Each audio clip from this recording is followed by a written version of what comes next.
Semangat pagi, pagi, pagi, pagi. Selamat pagi, selamat siang, selamat sore, dan juga selamat malam dimanapun Ibu Bapak berada. Berkah dalam salve. Ibu Bapak yang kucintai yang kasihi, sebelumnya terima kasih banyak atas support dukungannya, dan terkhusus doa dari Bapak semuanya. Dan juga kami Damai Kasih Channel Team selalu berdoa senantiasa kiranya berkat perlindungan, berkat sukacita, berkat kasih karunia dari Tuhan kita Yesus Kristus untuk keluarga ibu bapak semuanya. Dan juga untuk para bapak monsinyur kami, para pastor kami, para bruder dan para suster kami, Tuhan senantiasa memberkati dalam karya misi pewartaan nama di atas segala nama. Materi hari ini Bapak berkaitan dengan dialog, di mana dialog ini sudah dibangun yang sangat luar biasa oleh Bapak Paus sebelum Bapak Fransiskus. Paus-paus sebelumnya sudah selalu membangun dialog dengan saudara apostolik. Yang materi pertama kita kemarin membedah dialog Gereja Katolik dengan Asiria Timur. Dan hari ini materinya Gereja Katolik berdialog dengan saudaranya Gereja Ortodok Oriental. Sebelum acara kita bedah, saya persilakan prolognya terlebih dahulu oleh Om Uril dulu. Silakan Om Uril. Berkah dalam. Berkah dalam, selamat malam Paman TKC dan Paman AIV. Ya, ini bagian kedua pembahasan mengenai dialog antara dua gereja ya, Katolik dengan Oriental yang bersama-sama apostolik. Nah, Gereja Ortodok Oriental ini kan adalah gereja yang berpisah pada saat Konsili Chalcedon ya, yang sekarang kita kenal dengan Gereja Ortodok. Nah, dialog ini sebetulnya kalau kita cermati ya itu adalah bagaimana untuk merajut hubungan kembali untuk penyatuan kembali dua gereja. Nah, kita bisa lihat bahwa ada pernyataan bersama kedua pemimpin, yaitu Paus Fransiskus dengan Paus Tawadros yang kedua, dan kemudian dengan yang penggantinya Tawadros III. Nanti kita akan lihat bagaimana proses dialog ini sudah sampai mana dan arahnya mau kemana, begitu kan. Jadi kita nanti akan melihat bagaimana apa yang akan dibahas dan juga rencana apa lagi yang akan pembahasan lebih lanjut untuk menuju titik temunya di situ, Om. Itu yang kelihatannya dokumen itu menyatakan seperti itu, gitu loh. Terima kasih, Om. Terima kasih Om Uril untuk prolognya. Saya persilakan Om AIV untuk prolognya terlebih dahulu. Berkah dalam. Ya, tabea malam baik, salve berkah dalam. Ya, mengenai dialog Katolik dengan pihak-pihak dari teman-teman atau saudara-saudara yang terpisah dan saudara-saudara juga yang dari komunitas gerejawi, itu sebenarnya sudah dibangun semenjak Konsili Vatikan kedua dibuka ya. Konsili Vatikan kedua selesai final dengan segala keputusannya, maka perwujudannya adalah ya membuka pintu dan jendela, dan dialog itu sudah dimulai. Bahkan kemarin AIV juga, Angelin Verbum, sudah mengangkat dialog antara Lutheran dan Katolik yang ternyata sudah dibuka dari tahun 1962 ya, kalau nggak salah, semenjak Konsili Vatikan kedua selesai. Nah, dialog-dialog ini memang sampai sekarang ada yang masih dalam proses dialog, belum mencapai sampai full communion, tapi setidak-tidaknya sudah ada usaha untuk ke sana, dan sudah banyak juga dari hasil-hasil dialog itu yang sudah menyepakati dan menyetujui banyak hal ya, termasuk yang kalau setahu saya yang kemarin kita bahas tentang Lutheran dan Katolik itu adalah pembaptisan dan ekaristi. Nah, kalau pembaptisan dan ekaristi sudah menyangkut sebenarnya hampir keseluruhan aspek ya, kalau bicara pembaptisan dan ekaristi, karena itu di situ masuk dalam pentahbisan pasti, karena orang yang imam-imam yang bisa memberikan sakramen-sakramen itu adalah imam yang tertahbis, maka itu juga pasti sudah mengarah kepada satu pentahbisan, gitu, pentahbisan yang apostolik, dan nantinya pasti akan berbicara banyak hal yang sebenarnya sudah 90% kalau kita bisa bicarakan. Nah, termasuk kepada saudara-saudara yang terpisah ini juga mungkin perlu diketahui oleh banyak orang bahwa ternyata sudah terjadi dialog yang cukup apik, yang sudah menyepakati banyak hal, dan yang harusnya kita di akar rumput menghormati dialog itu, dan justru apa hal-hal yang disepakati di situ ya harusnya sudah jangan dicemarkan lagi dengan perdebatan-perdebatan yang tidak perlu. Ya itu aja dari saya, Paman. Salve, berkah dalam. Salve, berkah dalam. Terima kasih, Om Michael. Mari kita awali dialog berkaitan dengan Gereja Ortodok Oriental dengan Gereja Katolik. Seperti apa sih deklarasi bersamanya? Nah, begitu ya. Kita awali deklarasi bersamanya dulu. Sudah nampak, Om? Ya, nampak. Nah, silakan Om Uril. Ya, kita mulai dulu ya sebelum kita bahas mengenai materi apa yang didiskusikan oleh kedua gereja. Ya, kita lihat dulu ya pernyataan bersama ya antara kedua pemimpin, di mana pada saat perjalanan apostolik, HH itu Hosolines ya, HH itu Hosolines, jadi untuk penyebutan Paus itu Hosolines, Paus Franciscus ke Mesir pada tanggal 28 sampai 9 April 2017 dengan Hosolines Francis and Tawadros II ya, Patriarkat Koptik Ortodoks Kairo. Nah, kita bisa lihat nih pernyataan bersama kedua pemimpin gereja ya. Jadi kita nanti dari pernyataan bersama ini kita pasti akan tahu ya arahnya kemana, dan kemudian kalau kita nanti bahas materi diskusinya akan lebih jelas lagi sampai nanti ada pertemuan lanjutnya apakah ada pernyataan dari Paus Tawadros III sebagai pengganti Tawadros II, kita akan tahu ujungnya kemana gitu ya, gitu ya. Oke, kita lihat ya deklarasi bersamanya antara dua pemimpin ya. Ini dokumen kami ambil ya dari resmi dari websitenya christianunity.va ya, mengenai dokumen dialog antara Gereja Katolik dan Ortodok. Kita sudah terjemahkan jadi ke dalam bahasa Indonesia ya. Tapi kita ngambil langsung dari sumber aslinya gitu. Ya, poin pertama, kami Fransiskus Uskup Roma dan Paus Gereja Katolik dan Tawadros II Paus Alexandria dan Patriark Takhta Santo Markus mengucap syukur kepada Allah dalam Roh Kudus karena telah memberi kami kesempatan penuh sukacita untuk bertemu sekali lagi, untuk bertukar pelukan persaudaraan dan bergabung lagi dalam doa bersama. Kami memuliakan Yang Maha Kuasa atas ikatan persaudaraan dan persahabatan yang terjadi antara Takhta Santo Petrus dan Takhta Santo Markus. Keistimewaan untuk bersama di sini di Mesir adalah tanda bahwa kekokohan hubungan kita meningkat dari tahun ke tahun, dan bahwa kita bertumbuh dalam kedekatan iman dan kasih Kristus Tuhan kita. Kami bersyukur kepada Tuhan untuk Mesir tercinta ini, tanah air yang hidup dalam diri kita, seperti yang biasa dikatakan Yang Mulia Paus Syenoda III, orang-orang yang diberkati oleh Tuhan dengan peradaban kunanya, warisan turun Yunani dan Romawi, tradisi Koptik dan kehadiran Islam. Mesir adalah tempat di mana keluarga kudus berlindung, tanah para martir dan orang suci. Ikatan persahabatan dan persaudaraan kita yang dalam berawal dari persekutuan penuh yang ada di antara gereja-gereja kita pada abad pertama dan diungkapkan dalam berbagai cara melalui konsili ekumenis awal sejak konsili Nisea pada tahun 325 dan kontribusi dari Bapak Gereja Santo Athanasius yang pemberani yang mendapatkan gelar pelindung iman. Persekutuan kita diungkapkan melalui doa dan praktik liturgi serupa, penghormatan terhadap para martir dan orang suci yang sama, dalam pengembangan dan penyebaran monoteisme mengikuti teladan Santo Antonius yang Agung yang dikenal sebagai Bapak semua biarawan.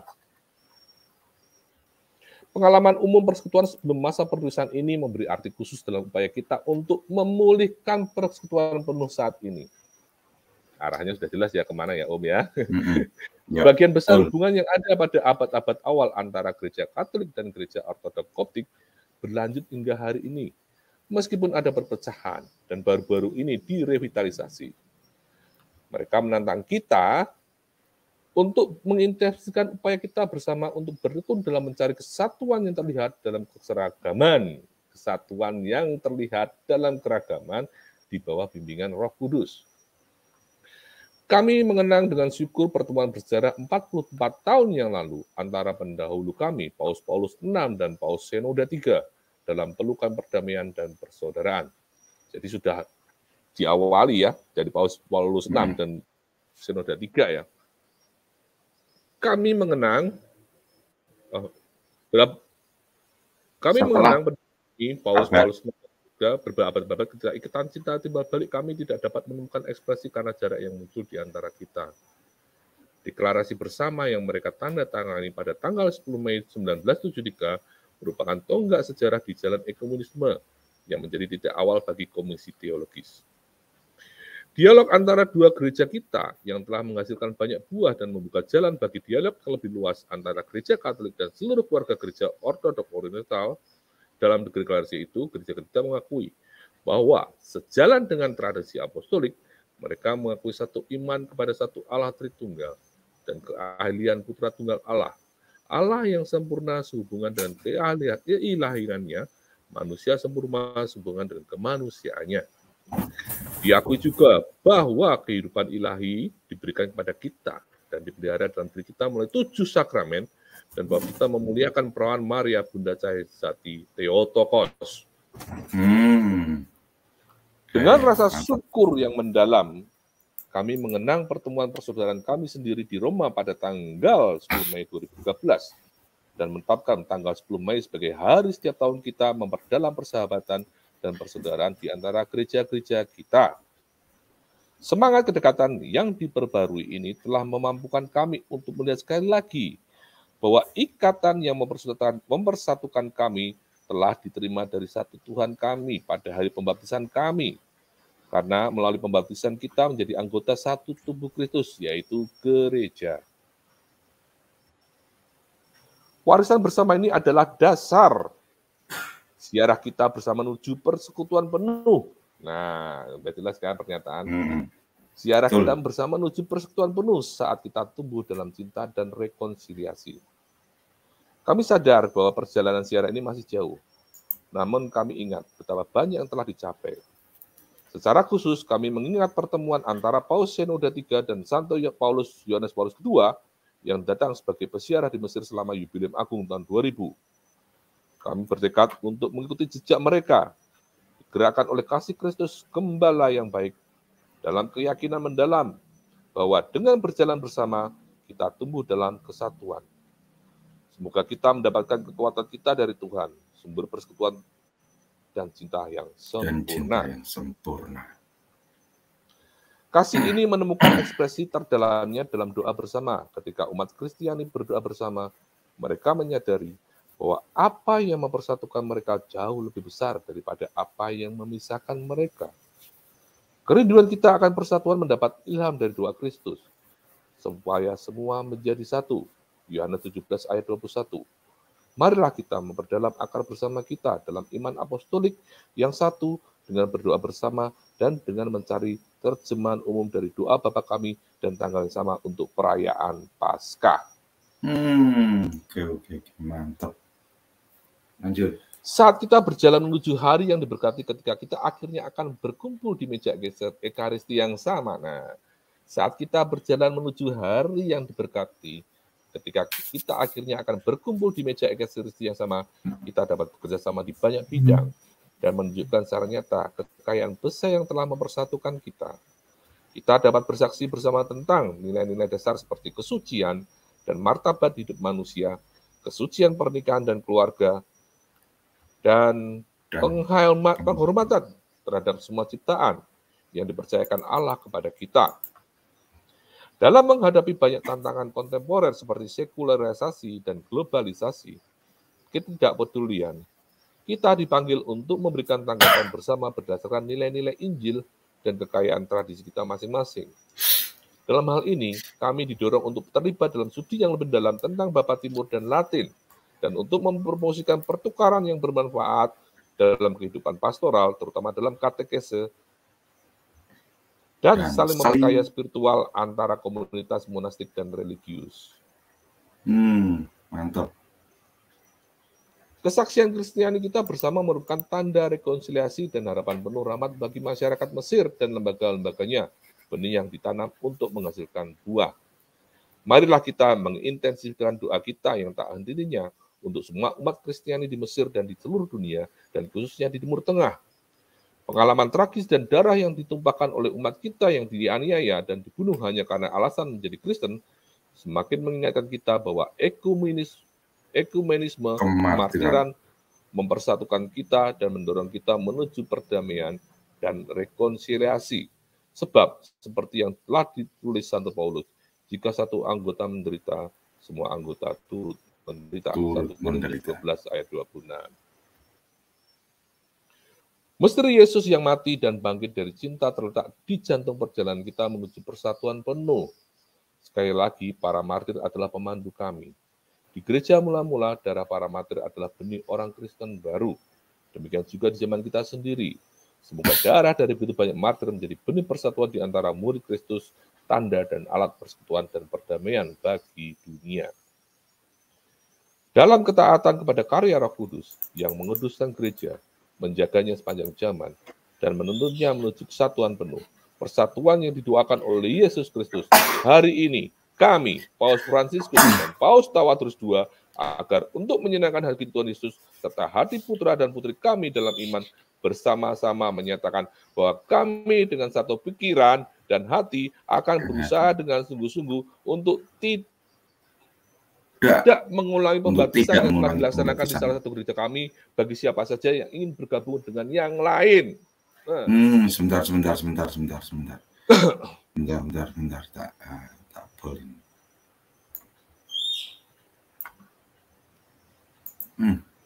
Coba ulangi di sini, Om. Ya. Agar untuk menyenangkan hati Tuhan Yesus. Ini dari atas saja ya pernyataan berdua tadi, Om. Ini ya. Hari ini Paus Fransiskus dan Paus Tawadros II agar untuk menyenangkan hati Tuhan Yesus serta hati putra dan putri kami dalam iman bersama-sama menyatakan bahwa kami dengan satu pikiran dan hati akan berusaha dengan sungguh-sungguh untuk tidak mengulangi pembaptisan yang telah dilaksanakan di salah satu gereja kami bagi siapa saja yang ingin bergabung dengan yang lain. Mantap. Ini kami akui dalam ketaatan kepada tiap suci dan iman dari 3 konsili komunis yang diadakan di Nicea, Konstantinopel, dan Efesus. Mantap, coy. Kami memohon pada Allah Bapa kami untuk membimbing kami pada waktu dan dengan cara yang akan dipilih oleh Roh Kudus untuk bersatu penuh dalam tubuh mistik Kristus. Oleh karena itu, marilah kita dibimbing oleh ajaran dan teladan Rasul Paulus yang menulis, berusaha untuk menjaga kesatuan roh dalam ikatan damai sejahtera. Ada satu tubuh dan satu roh. Sama seperti Anda juga dipanggil pada harapan panggilan Anda. Satu Tuhan, satu iman, satu baptisan, satu Allah, dan Bapa dari semua, yang di atas semua, dan oleh semua, dan di dalam semua. Efesus 4 ayat 3-6. Kairo, 28 April 2017. Mantap. Nah, silakan Mike di TikTok, Mike. Selesai. Ini literasi pertama. Silakan Mike. Ya, silakan Om Usro, ada yang mau disampaikan sebelum saya? Ya, silakan. Kalau dilihat di sini memang ini sudah pernyataan bersama untuk menuju persatuan penuh ya, Om ya. Kedua pemimpin ini sudah menyatakan bersama ya untuk menuju ke persatuan penuh gitu kan. Jadi memang tinggal langkah-langkah bagaimana, karena pada dasarnya ini kan sesama apostolik kan mengakui 7 sakramen kan. Jadi bagaimana pelaksanaan ini ya mengenai sinkronisasi kali mungkin bahasa saya ya. Bagaimana untuk penyatuan mengenai 7 sakramen itu sehingga bisa saling menerimakan antara kedua gereja. Gitu Om. Kalau hukum kan kita tahu kalau hukum gereja kan masing-masing punya otonom sendiri ya. Tetapi bahwa satu tadi yang penting tadi satu iman, satu itu yang menjadi basicnya untuk persatuan itu tadi. Tinggal bagaimana tradisi kedua ini kan tadi disebutkan kesatuan dalam keberagaman. Memang tradisi Latin dan tradisi Koptik berbeda, tapi maknanya kan sama, tujuannya sama, gitu loh. Ini dari yang apa yang saya tangkap, gitu loh. Ya benar, silakan Michael. Ya, dari sini yang saya lihat, yang saya highlight ya, adalah kesatuan penafsiran terhadap Yohanes 17 ayat 20 sampai 22 ya. Ada penafsiran yang sama, sehingga itu yang mendorong terjadinya dialog dan akhirnya menyadari bahwa apa yang diinginkan oleh Yesus adalah kita menjadi satu seperti Yesus satu dengan Bapa. Nah, inilah penafsiran yang benar ya. Karena dengan penafsiran yang sama seperti ini, buahnya adalah persatuan. Tetapi kalau dengan penafsiran yang berbeda, mungkin buahnya bukan persatuan. Nah, jadi yang saya highlight adalah hal itu di mana saat gereja-gereja yang tersebar di muka bumi ini memiliki satu penafsiran terhadap Yohanes 17 ini, khususnya Yohanes 17 20 sampai 22 ini, pasti akan terpikir untuk menuju kepada persatuan. Nah, nanti kedepannya persatuan yang seperti apa ya, nanti kita lihat bagaimana dialog-dialognya, karena yang saya tangkap juga adalah persatuan di sini sama seperti dialog-dialog dengan gereja Katolik dengan gereja yang tersebar di muka bumi ya, seperti Lutheran dan yang lain-lain, adalah diawali dengan pembaptisan. Satu pembaptisan, seperti yang dikatakan Rasul Paulus, satu ajaran, satu iman, satu baptisan ya. Jadi pembaptisan itu ya pintu gerbangnya, seperti yang dilakukan oleh Lutheran dan Katolik. Dari situ akan berlanjut kepada sakramen-sakramen yang lain, dan ya saat 7 sakramen itu sudah menjadi satu kesatuan penuh, ya tidak ada kata tidak lagi untuk bersatu. Ya, itu aja dari saya, Paman. Oke, thank you Michael. Saya tadi sudah mendapatkan, nah ini yang saya ulang ya, dari Om Uril ya, Om Sastro. Hari ini kami paus, ini saya bawa dulu nih sebentar. Ini bagus banget ini. Hari ini kami Paus Fransiskus dan Paus Tawadros II agar untuk menyenangkan hati Tuhan Yesus, menyenangkan hati Tuhan Yesus, serta hati putra dan putri kami dalam iman, bersama-sama menyatakan bahwa kami dengan satu pikiran dan hati akan berusaha dengan sungguh-sungguh untuk tidak mengulangi pembaptisan yang telah dilaksanakan di salah satu gereja kami bagi siapa saja yang ingin bergabung dengan yang lain. Kuncinya di sini, satu baptisan tadi mana? Tidak mengulang. Nah, ini.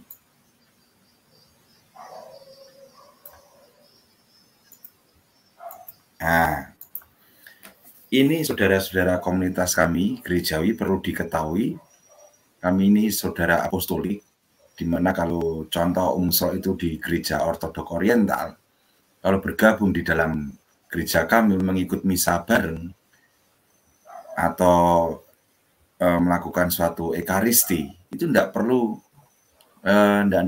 istilahnya mengikuti ulang pembaptisan, enggak ekaristi, tinggal ekaristi kan begitu ya Om Uril ya. Boleh mengikuti. Itu nanti arah ke sananya Om, tapi tapi kan ini kan intinya kalau saya tangkapnya di sini bahwa ketika misalnya dari gereja Katolik maupun ortodok oriental, demikian sebaliknya, tidak perlu baptis ulang Om, kalau di sini kelihatannya Om. Oh gitu, berarti intinya kalau seandainya Om Uril dari ortodok oriental ingin ke Katolik, nggak perlu baptis ulang gitu kan ya? Iya. Oh. Tapi nanti arahnya untuk ekaristi bisa bersama-sama kan ke depannya seperti itu ya? Ya, kalau sudah jadi duduk, ya kalau sudah ada pernyataan itu kan pasti bisa duduk bersama kan, bisa saling berbagi. Oke, sip. Michael ingin menambahkan lagi, cukup. Lanjut. Penambahannya mungkin saya akan bacakan ayatnya ya, Yohanes 17 tadi ya.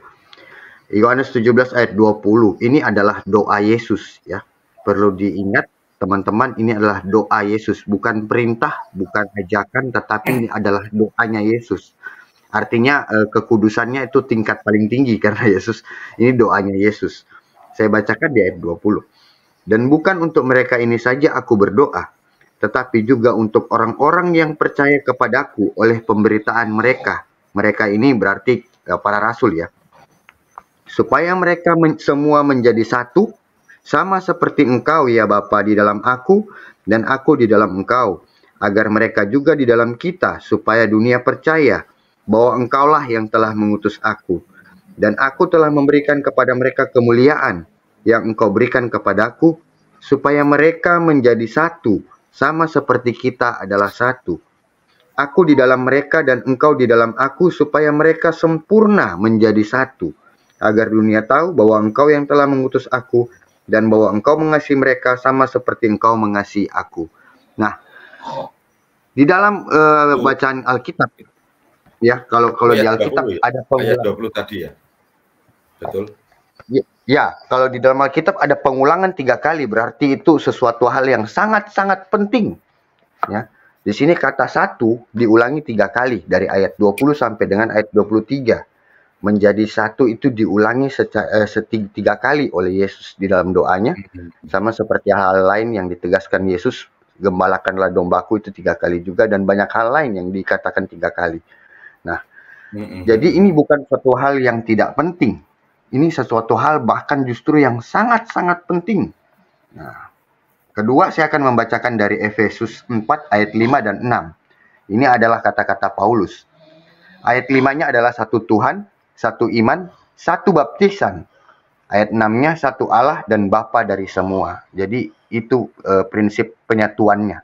Jadi kata satu itu harus terwujud dengan cara satu Tuhan, satu iman, dan satu baptisan.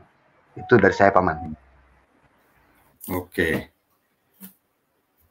Ini mengenai deklarasi bersama cukup telak ya, di mana perjalanan Bapak Paus dengan Bapak Paus Tawadros II sudah kelar untuk deklarasinya. Kita akan bedah lagi berkaitan dengan ini apa? Dokumen dialog terakhir, Om. Oke. Berarti Komisi Internasional yang sakramental ya, sakramental itu nanti kan karena yang Komisi Internasional laporan itu kan dialog selanjutnya yang tahun 2023 gitu. Oke. Jadi cerita saya tambahkan tadi kan mengenai doa Yesus itu. Nah, doa Yesus ini mengendaki adanya kesatuan gitu kan. Apakah kita sebagai umat Kristiani menjawab, bergerak untuk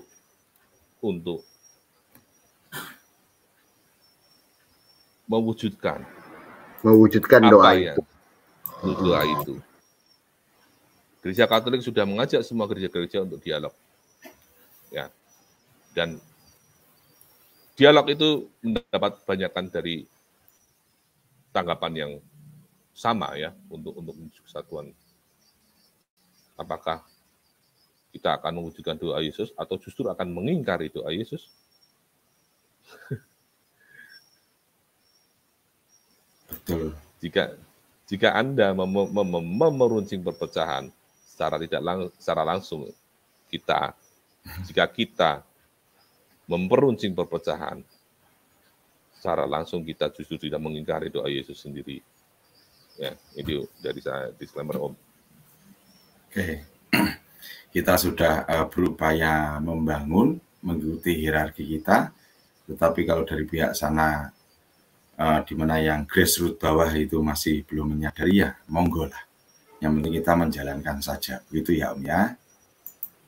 Yuk, ya, kita sekarang masuk sakramen dalam kehidupan gereja. Nah, dalam hal ini silakan, monggo disampaikan. Jadi ini dokumen dialog ya. Jadi sudah mengarah langsung ke 7 sakramen ini kelihatannya kan.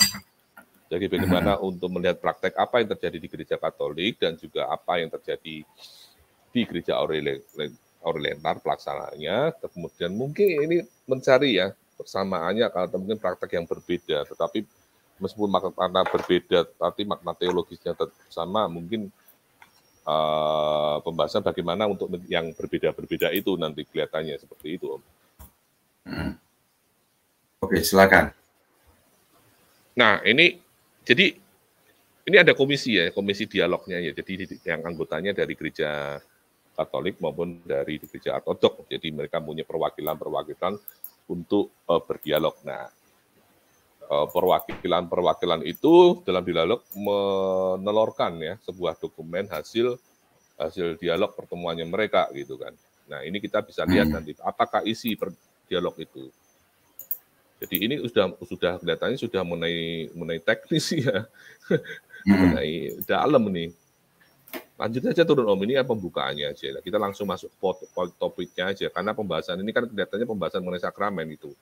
Nah, kita lihat aja, langsung aja kita lihat apa yang. Nah ini, bentar, dalam dialog 3 ini loh, Om atas dulu, bentar.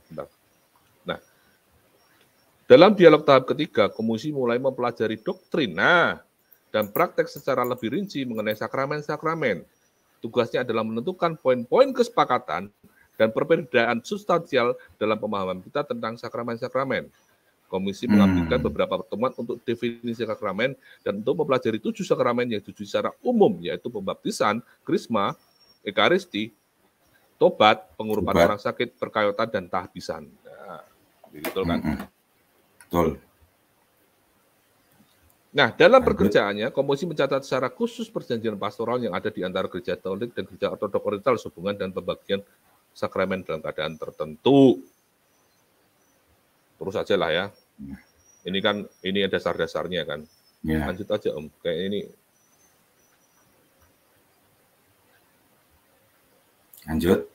Lanjut aja. Terminologi lanjut, oke. Ya, nah ini ntar lah, penting atasnya tadi, penting. Nih.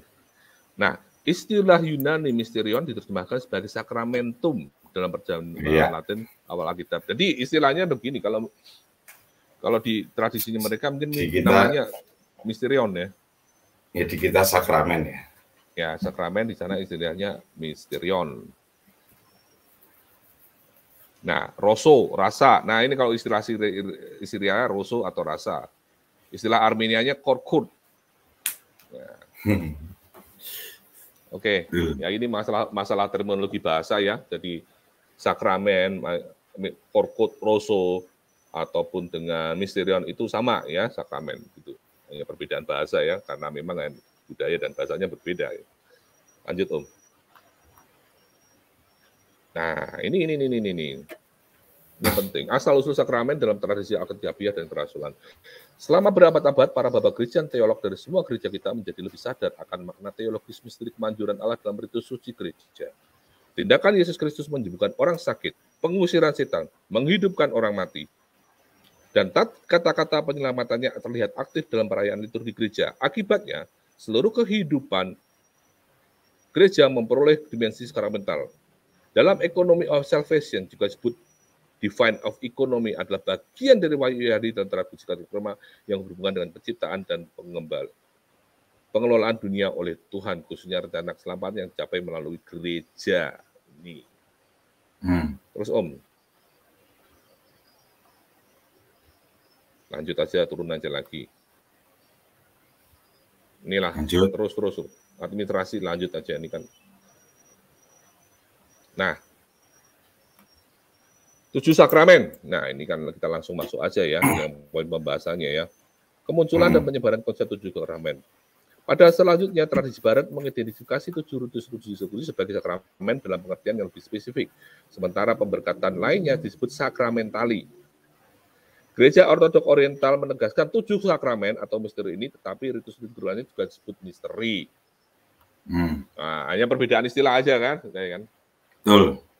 Nah, poin 9 nih, semua tradisi kami percaya bahwa 7 sakramen, pembaptisan, krisma, ekaristi, tobat, pengakuan, pengurapan orang sakit, perkawinan, dan tahbisan ditetapkan oleh Kristus, ditetapkan oleh para rasul, dipelihara, diwariskan oleh Bapak Gereja, dan setia dirasakan oleh gereja selama berabad-abad. Ini penting Om.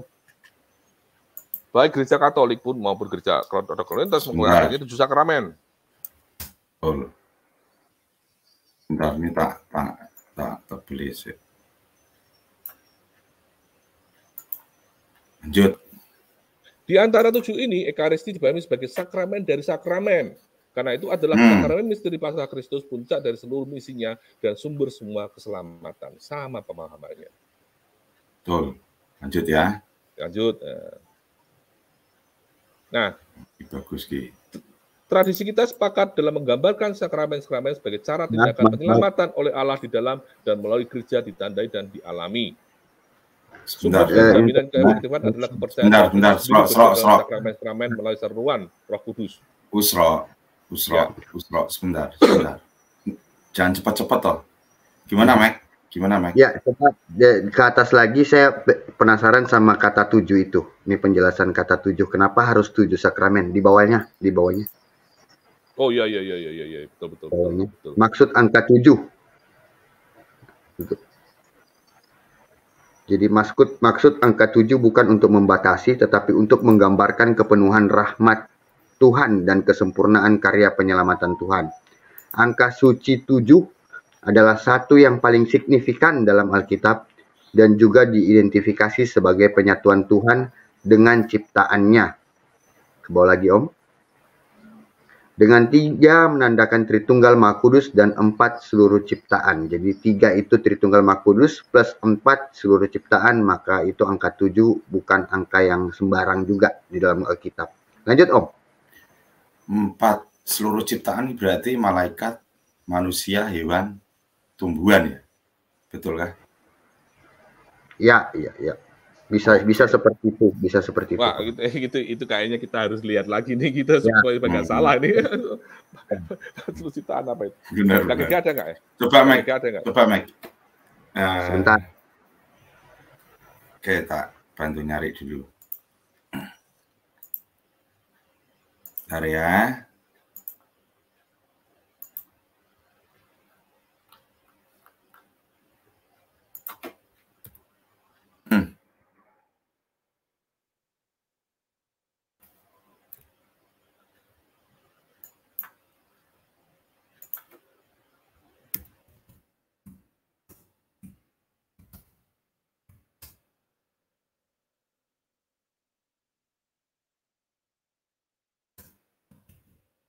Lanjut aja dulu membuat waktu ya, mungkin. Oh, udah ketemu ini. Nanti. Ini sebentar ya. Sebentar. Karena ini sangat bagus krusial ya. Ya, krusial nih. Ini baru kita ibaratnya baru tercerahkan ini, maknanya ini begini ya. Baru baca ini ya. Sebelumnya tahu nggak? AIV dan Damai Kasih, tahu nggak itu? Sebelumnya. Belum. Makanya tadi mengira-ngira. Oke. Mac, silakan dibacakan Mac 299 Mac. Ya, dari KGK 299. Karena Allah mencipta dengan kebijaksanaan, maka ciptaan itu teratur, akan tetapi segalanya telah kau atur menurut ukuran, jumlah, dan timbangan. Itu dalam Kebijakan 11 ayat 20. Dalam sabda abadi dan melalui sabda abadi, gambar Allah yang tidak kelihatan itu, Kolose 1 ayat 15, terjadilah ciptaan. Ciptaan ditentukan untuk manusia yang adalah citra Allah, Kejadian 1 ayat 26. Ia yang dipanggil untuk hubungan pribadi dengan Allah disapanya.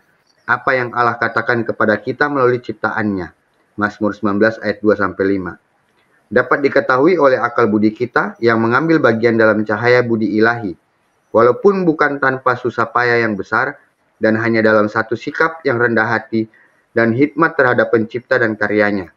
Ayub 42 ayat 3. Karena ciptaan itu berasal dari kebaikan Allah, maka ia mengambil bagian dalam kebaikan itu. Allah melihat bahwa semuanya itu baik sekali. Kejadian 1 ayat 4, 10, 12, 18, 21, dan 31. Ciptaan yang dikehendaki oleh Allah sebagai hadiah kepada manusia, sebagai warisan yang ditentukan untuknya, dan dipercayakan kepadanya. Untuk itu gereja berulang kali harus membela bahwa ciptaan termasuk dunia jasmani itu baik. Jelas ya Mac, di sini ya Mac ya. Kita pakai ya, KGK 299. Yang 4-nya tadi itu loh, apa aja itu loh, kan belum muncul itu. Sebentar, ini kita cari sini.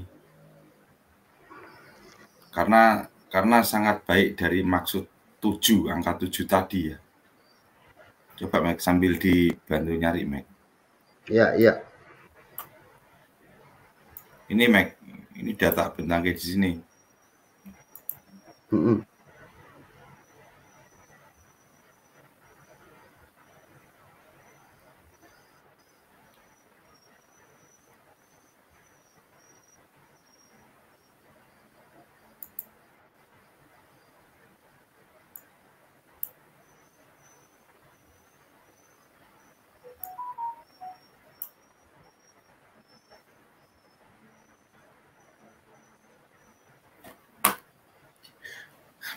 Keren nih gereja kita ini.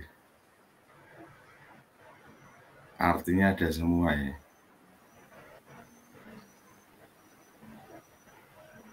Ini nih. Coba makna.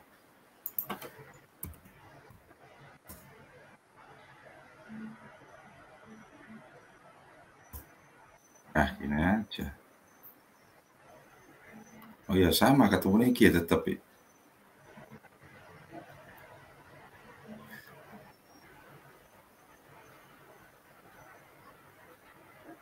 Nampak nggak Mac ini Mac? Nampak? Iya, ada kelihatan.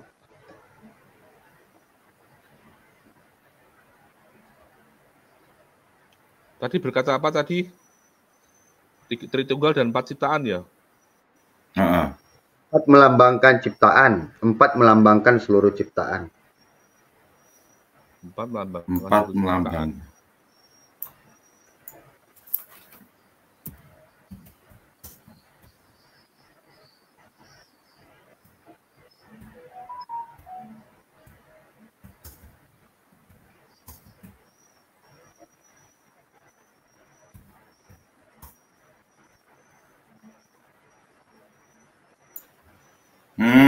Oke.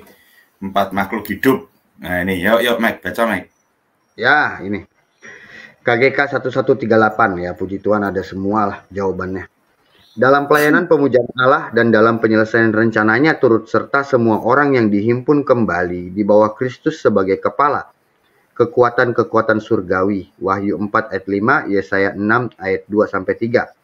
Seluruh ciptaan di dalam buku Wahyu dinyatakan oleh 4 makhluk hidup. Oh.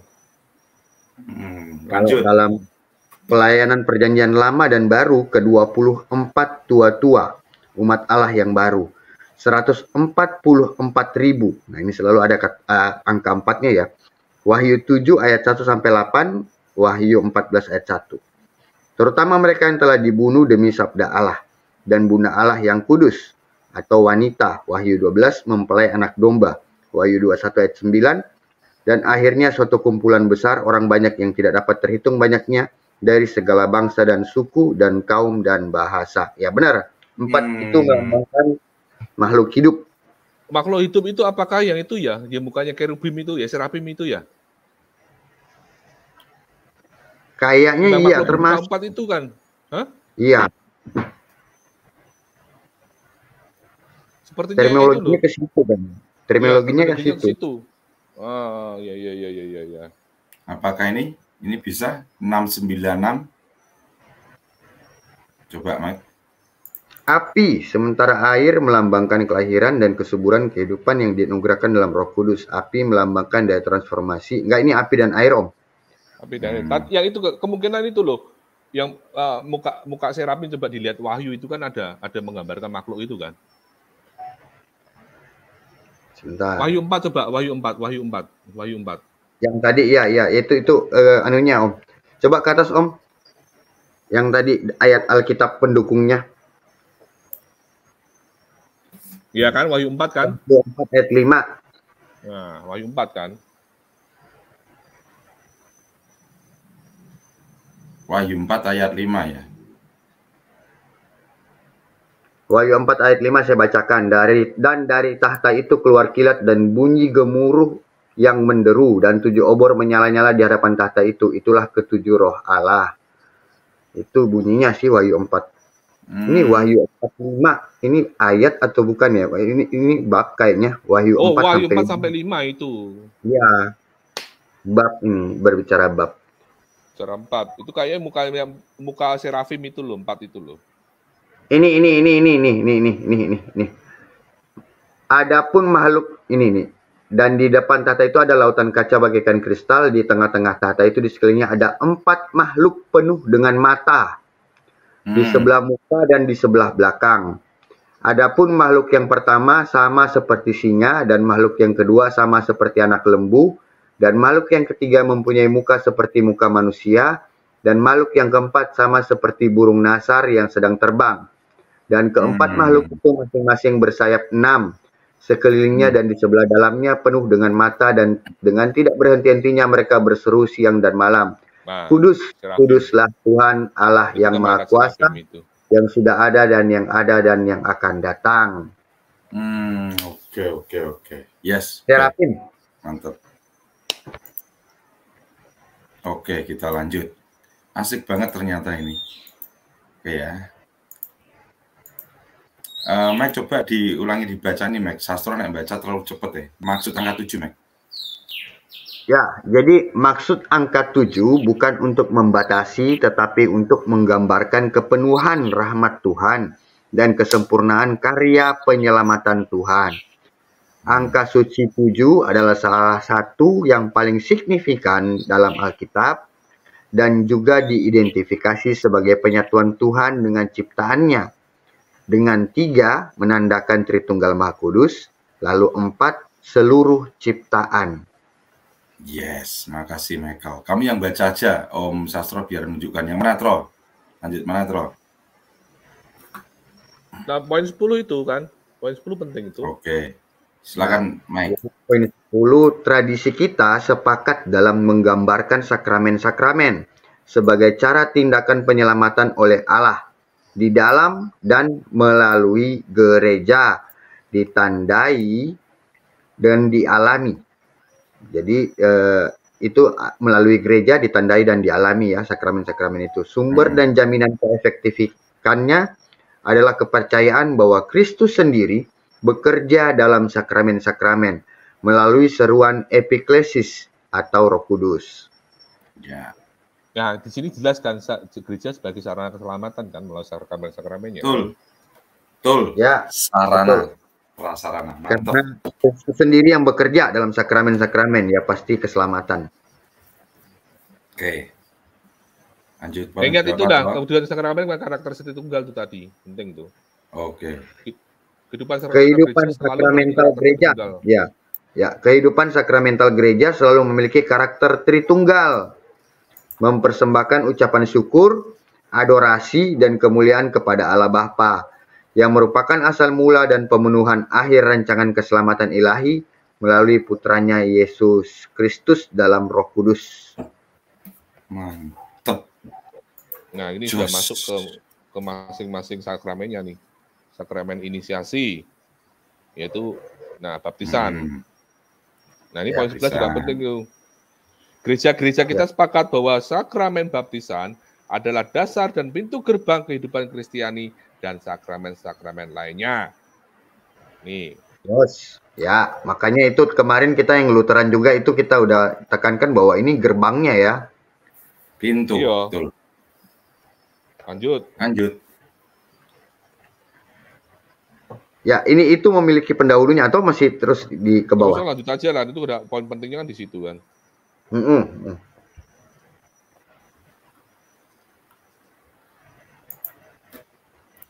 Nah,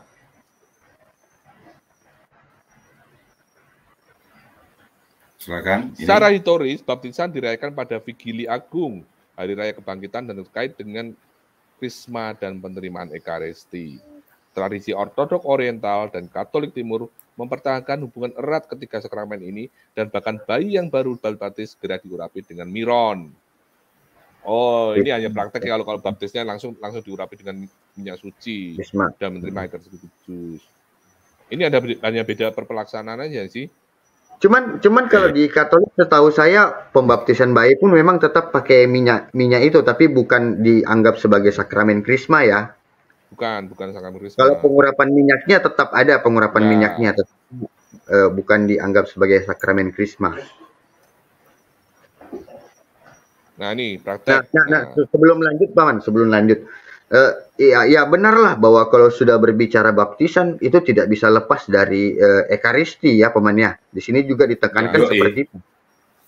Betul. Ya, jadi kalau berbicara baptisan sudah pasti akan mengarah kepada ekaristi. Ya, dilanjut paman. Coba poin 13 tadi. Nah, nih, baptisan selalu diberikan atas nama Tritunggal Maha Kudus. Dan disertai dengan pengurapan, doa pengusiran setan, penolakan iblis, pengakuan iman, dan pemakaian pakaian khusus. Sama ini ya. prakteknya. Baik Katolik maupun Ortodoks, Oriental sama ini kan. Ya, oke, lanjut ya. Ini hanya praktek baptisnya kan. Nah ini, di semua gereja kita, pembaptisan biasanya dilakukan oleh seorang uskup atau imam. Naik sedikit ke atas. Ini bagi orang-orang yang mempertanyakan kenapa bayi harus dibaptis. Jadi kita semua mengikuti praktek Kristen mula-mula membaptis anggota keluarga Kristen yang masih bayi. Jadi itu bukan ada nanti di abad-abad pertengahan, apalagi di abad sekarang, tetapi itu dari abad mula-mula, artinya dari para rasul juga sudah melakukan hal itu. Ya, kan buktinya kedua gereja kuno mempraktekkan gitu kan, Mike. Berarti itu udah pasti kan dari ajaran mula-mula gitu loh. Ya, karena ada yang menafsirkannya seperti ini, bahwa Yesus saja tidak dibaptis bayi. Tetapi kalau melihat hal itu, buktinya para rasul melakukan baptis bayi. Apakah para rasul menentang apa yang diajarkan Yesus? Kan nggak mungkin. Ya kita yakini pasti itu juga ajaran Yesus juga gitu loh. Yesus kan hidup dalam tradisi Yahudi, umur 8 hari dia disunat. Itu kan tipologi jadi baptis. Ya, sebentar, Sro. Mike, coba kamu ulangi yang sabel, Mike, dalam gereja Katoliknya di atas itu, Mike. Ya, jadi di dalam gereja Katolik Latin, ya Katolik Roma, baptisan dapat dilakukan dengan 3 kali pencelupan atau 3 kali penuangan air di kepala, meskipun baptisan dapat diterima pada usia berapapun. Kita semua mengikuti praktek Kristen mula-mula membaptis anggota keluarga Kristen yang masih bayi. Mengikuti praktek Kristen mula-mula loh, Mike ya. Ya. Ayo, mantap. Lanjut, Paman Usrok. Biar Paman Usrok yang itu supaya tahu poin-poinnya. Kita tinggal mengkomentari. Sro. Lanjut turun aja. Lanjut turun. Ya, turun. Nah, ini poin 15 ini. Semua gereja kita mempertahankan praktik memiliki wali baptis atau sponsor bagi mereka yang akan dibaptis. Nah, ini penting nih. Gereja Katolik mengizinkan orang Kristen Ortodok Oriental untuk melayani sebagai wali baptis bagi mereka yang dibaptis, akan ada juga ada wali baptis Katolik. Boleh. Gereja Katolik mengizinkan orang Kristen Ortodok Oriental untuk melayani sebagai wali baptis bagi mereka yang dibaptis, asalkan ada juga wali baptis Katolik. Mantap, puji Tuhan. Mana lagi? Nah, hal-hal yang perlu diskusikan lebih lanjut ini ya, mengenai mungkin ada di poin baptisan itu kan ada mungkin yang belum klik ya. Nih, secara historis dan tergantung dari keadaan gereja Katolik dan gereja memiliki perbedaan pengakuan atas baptisan diberikan oleh gereja lain. Bagi semua gereja, pengakuan keragaman gereja lain terkait dengan kesatuan iman. Gereja berbeda dalam pemahaman mereka tentang hubungan khusus baptisan dengan kesatuan itu. Ini penting nih. Gereja Katolik mengakui keabsahan semua baptisan Ortodok Oriental dan sebagian besar gereja Ortodok mengakui keabsahan baptisan Katolik. Nah, dalam konteks tertentu, gereja Ortodok Katolik mempraktikkan pembaptisan ulang umat Katolik. Nah, ini kelihatannya praktek tertentu ya, dalam praktek tertentu. Ini ada penjelasan lain lah kalau salah nanti ini. Ini kayaknya ada hubungannya dengan pernikahan ini, kelihatannya. Ya, yang hubungannya dengan pernikahan. Tetapi kalau lihat di materi secara prinsip umum, itu dia mengaku itu. Tadi kan dikatakan kan praktek khusus kan. Nanti kita lihat praktek khususnya itu apa itu nanti. Gereja Katolik mengakui keabsahan semua baptisan Ortodok Oriental, dan sebagian besar gereja Ortodok Oriental mengakui keabsahan baptisan Katolik dalam konteks tertentu. Gereja Ortodok Koptik mempraktekkan pembaptisan ulang umat Katolik. Nah, kita lihat yang praktek konteks tertentu ya. Kita bold dulu. Maksudnya di sini kan. Oke, kita lihat. Nah, ini sekarang kita masuk Krisma. Oke. Ya, itu tadi ada Efesus 4 ayat 5 ya, seperti sama yang saya bacakan ya. Patokannya di situ sama. Satu Tuhan, satu iman, satu baptisan. Oke. Ini Krisma dibacakan nggak? Dijabarkan nggak? Ya, semua gereja kami menganggap pengurapan dengan Holy Miron atau Krisma sebagai bagian penting dari Inisiasi Kristen. Sama, Krisma menganggap. Ini kan semua gereja kami ya. Ini kan bawahnya kelihatan mengenai prakteknya aja kan. Sama-sama diberkati oleh seorang uskup itu kan. Terus lanjut. Pelan Om, pelan. Lanjut tapi pelan-pelan turunnya supaya dapat ketahuan kalau ada yang penting.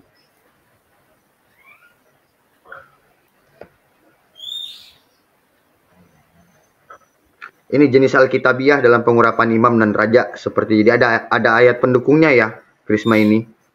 Ya, semua sakramen kan ada ayat pendukungnya. Ya.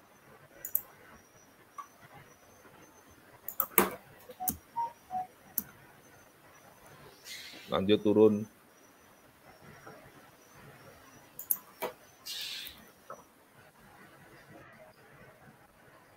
Nah, ini ada perbedaannya di sini. Gereja Ortodok Oriental dan Katolik Timur adalah melakukan karismatisasi segera setelah pembaptisan. Jadi langsung setelah pembaptisan krisma. Tetapi gereja Katolik sebagai agama negara tidak langsung. Ini prakteknya bedanya di sini.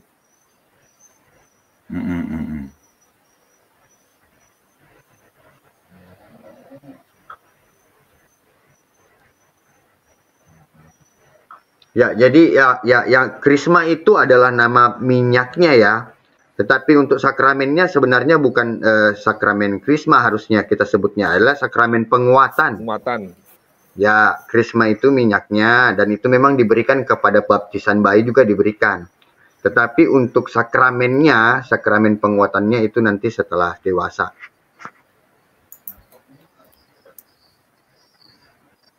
Turun lagi. Ini nih. Gereja Katolik mengakui keabsahan krisma yang diberikan oleh Gereja Ortodok Oriental. Ini ya, Gereja Katolik ya. Gereja Katolik mengakui keabsahan krisma yang diberikan oleh Gereja Ortodok Oriental. Nih. Ini poin-poin penting jangan dilewatkan. Ini ada masalah yang lebih disebutkan lagi. Jadi masalah krisma kan ada ini nih. Gereja-gereja ortodok tertentu. Ini ada masalah. Kami menemukan berkesan diskusi teologis dan untuk menyelesaikan masalah saling pengakuan krisma. Ini masih ada poin yang kaitannya dengan yang di atas itu, Om. Kaitannya dengan yang di atas itu dibuat lagi di atas itu di atas 19. Nih. Gereja ini habis yang dibuat tadi itu terus dibuat lagi ke bawah. Gereja-gereja Ortodoks Oriental berbeda-beda dalam pengakuan mereka terhadap krisma konfirmasi Katolik. Jadi belum keseluruhan gereja Ortodok juga yang mengakui, ada juga yang tidak gitu. Jadi bukan berarti semuanya tidak, ada juga yang berbeda-beda. Ya, itu nanti tinggal penjelasannya kalau udah banyak sepakat nanti kan akhirnya juga selesai juga kan. Ya. Ekaristi.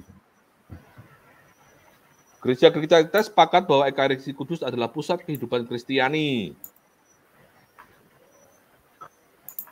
Terus lanjut aja. Nah, dulu sekalian. Gitu ya. Terus. Nah, iki penting ini. Silakan, Mek. Para pengikut Yesus merayakan perjamuan Tuhan dalam ketaatan pada perintahnya untuk melakukan ini sebagai peringatan akan aku. Itu di Lukas 22:19, 1 Korintus 11 ayat 24. Nah, Seperti gitu. yang ditulis Santo Paulus, sebab setiap kali kamu makan roti ini dan minum cawan ini, kamu memberitakan kematian Tuhan sampai Ia datang. Nah, ini kan penting ini. Non apostolik juga biar tahu, ternyata penting. Ini Mac, Lanjut dalam aja mengambil nih. bagian tubuh. Oke.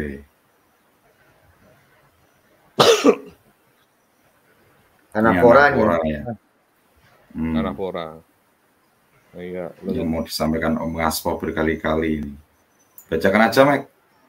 Silakan, Ya. Mac. Ke atas biar tahu doa anaforanya itu apa. Ini kan langsung doa ini. Nah, abad-abad awal, mulai dari abad-abad awal. Abad-abad awal kekristenan mengungkapkan pola perayaan yang mencakup pembacaan kitab suci, doa syukur, dan berkat yang panjang atas roti dan anggur, dan pembagian tubuh dan darah Kristus kepada para peserta. Nah, doa yang seperti ini disebut anafora. Secara historis mencakup ingatan naratif akan kata-kata Yesus pada perjamuan terakhir, dan doa eksplisit Roh Kudus atas roti dan anggur, serta atas umat beriman yang berkumpul, karena liturgi telah berkembang lebih jauh di berbagai daerah dan selama berabad-abad, pola kuno ini tetap menjadi inti dari setiap perayaan Ekaristi. Nah. Jadi kalau Ekaristi nggak ada anafora, nggak sah ya. Intinya kan di sini kan, bagian-bagian itu semua ada.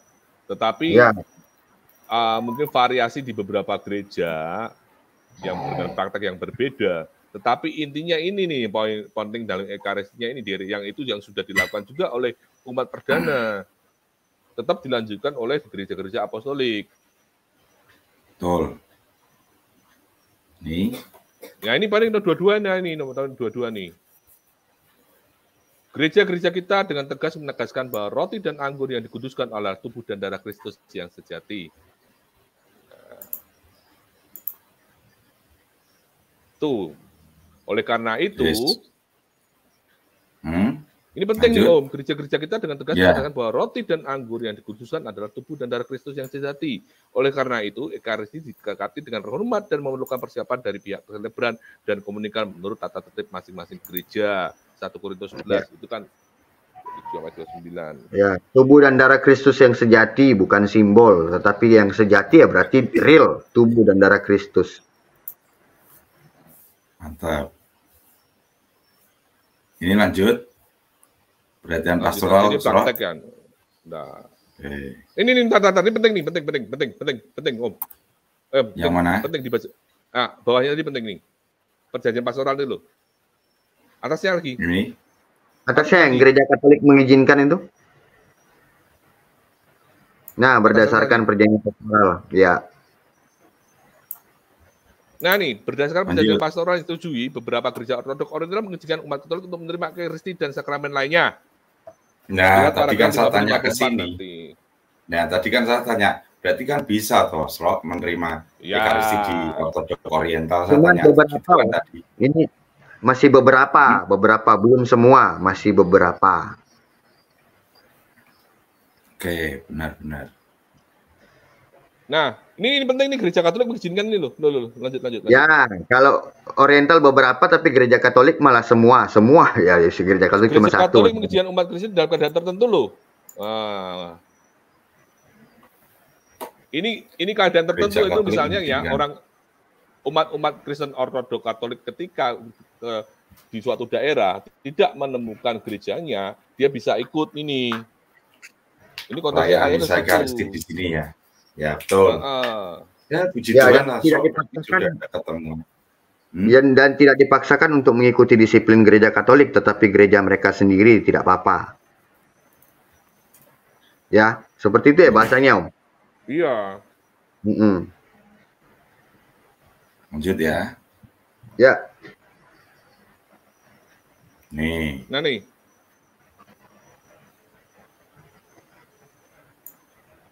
Ekaristi penuh. Ya itu diskusi lebih lanjut itu supaya ini kan masih pada kondisi tertentu kan tadi kan, ini diharapkan nanti kedepannya bisa itu Lanjut. Nah ini nih, berbagi kehidupan penuh sakramental akan menjadi kesaksian yang mendalam akan kesatuan dalam Kristus dan suatu penghiburan besar di daerah-daerah di mana umat Kristiani relatif kehidupannya dan khususnya ketika mereka adalah komunitas yang teraniaya. Jadi ada kondisi kondisional tertentu ya Om ya. Sekarang masuk ke tobat. Ini sama nih, Gereja Ortodok Oriental dan Gereja Katolik menganggap sakramen tobat juga dikenal sebagai rekonsiliasi atau pengakuan dosa sebagai salah satu dari 7 sakramen. Sip. Ini tobat sakramental dikembangkan selama abad-abad awal Gereja Kristus sebagai tindakan publik dan individu untuk minta pengampunan dan pemulihan persekutuan penuh dengan Allah dan tubuh Kristus.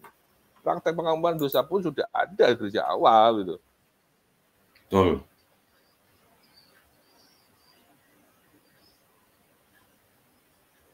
Oke, lanjut ya. Lanjut.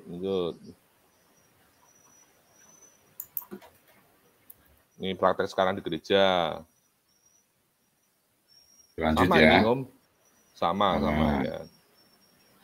Lanjut itu hanya prakteknya. Ini pengurapan orang sakit. Ini perkembangan sejarahnya. Ini bagus nih, kita bisa tahu nih perkembangan mengenai sakramen nih. Praktek berdoa untuk orang sakit dan mengurapi mereka dengan minyak yang diberkati telah menjadi aspek sentral dari pelayanan Kristen kepada orang sakit dianggap oleh semua gereja kita sebagai salah satu sakramen. Yes. Ya. Dalam pelayanannya Yesus memperlihatkan perhatian dan belas kasihan yang khusus pada orang sakit. Nah, akan menyembuhkan orang sakit dan pada perkaranya Yesus juga kan.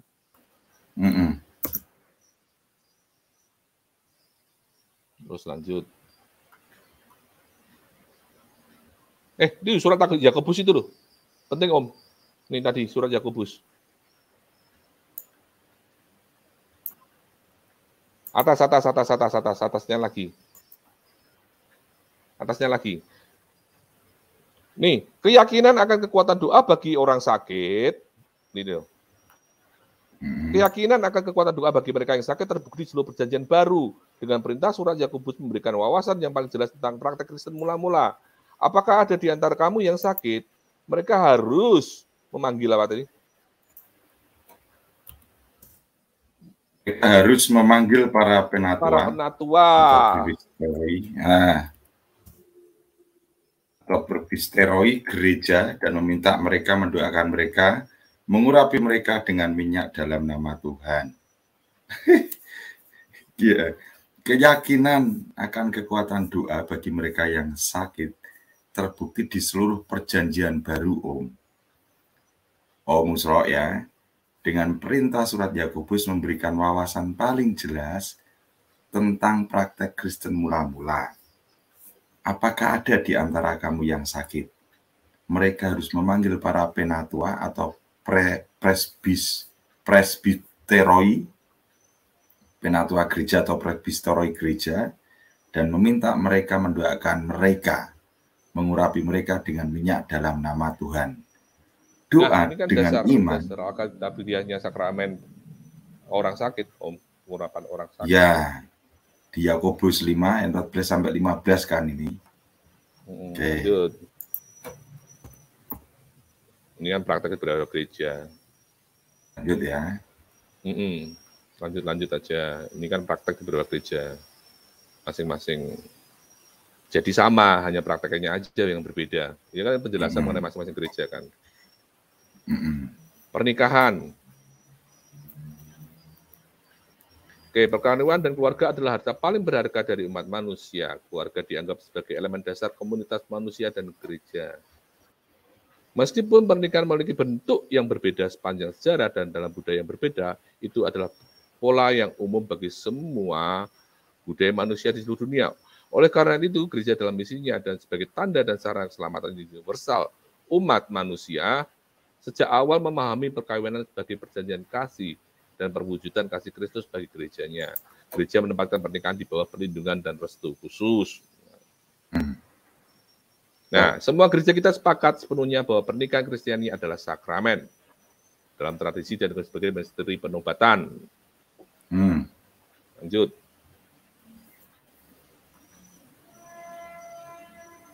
Terus, lanjut aja Om.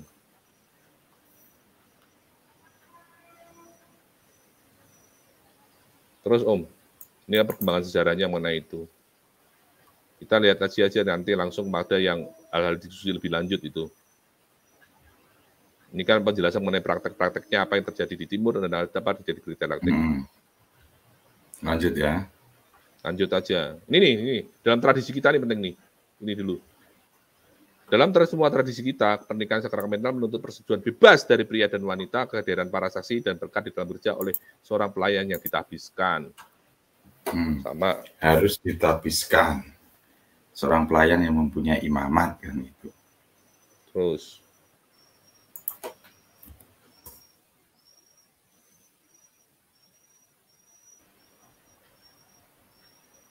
lanjut. Perhatian pastoral dan praktis. Gereja-gereja kita menyadari tantangan pastoral dewasa ini baik dalam konteks sekuler maupun religius.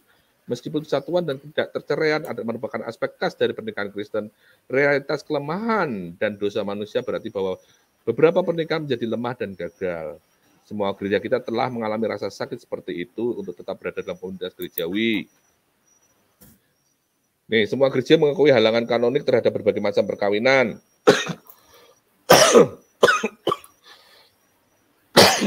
Semua gereja mengakui halangan kanonik terhadap berbagai macam perkawinan, kemungkinan pembatalan, pembubaran, dan perceraian ditangani secara berbeda oleh gereja, tetapi selalu dengan penekanan pastoral pada penyembuhan dan pendampingan rohani. Berarti ada kemurahan rohani ya, sama aja ya. Sama, kemurahan rohani ya. Terus aja. Terus lanjut. Nah nih, Gereja Katolik mengizinkan perkawinan dengan orang-orang yang dibaptis lainnya dalam syarat-syarat tertentu dan secara aktif mengupayakan persetujuan bersama dengan gereja lain tentang perkawinan di antara umat beriman mereka. Ini untuk menjawab si Atok ini. Lanjut. Nih, beberapa gereja ortodok oriental sudah melakukannya, membuat perjanjian pastoral seperti itu dengan gereja Katolik. Yang lain mensyaratkan calon pasangan yang tidak bersekutu dengan gereja mereka secara resmi bergabung. Nah, ini tadi dalam pembaptisan ulangnya kayaknya konteks tertentu ini di sini, Om. Oh, ini. Bentar, ini penting ini.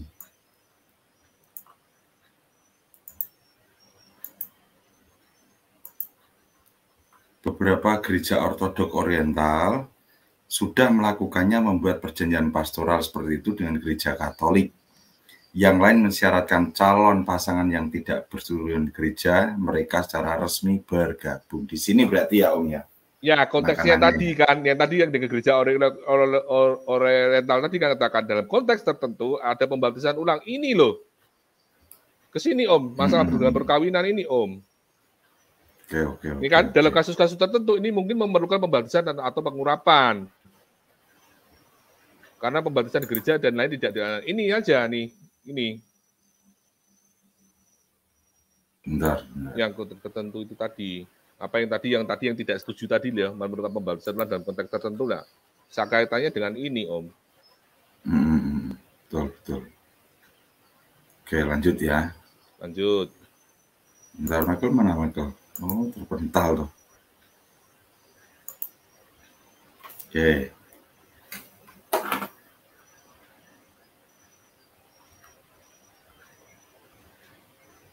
Nah, ini hal-hal yang perlu lebih lanjut.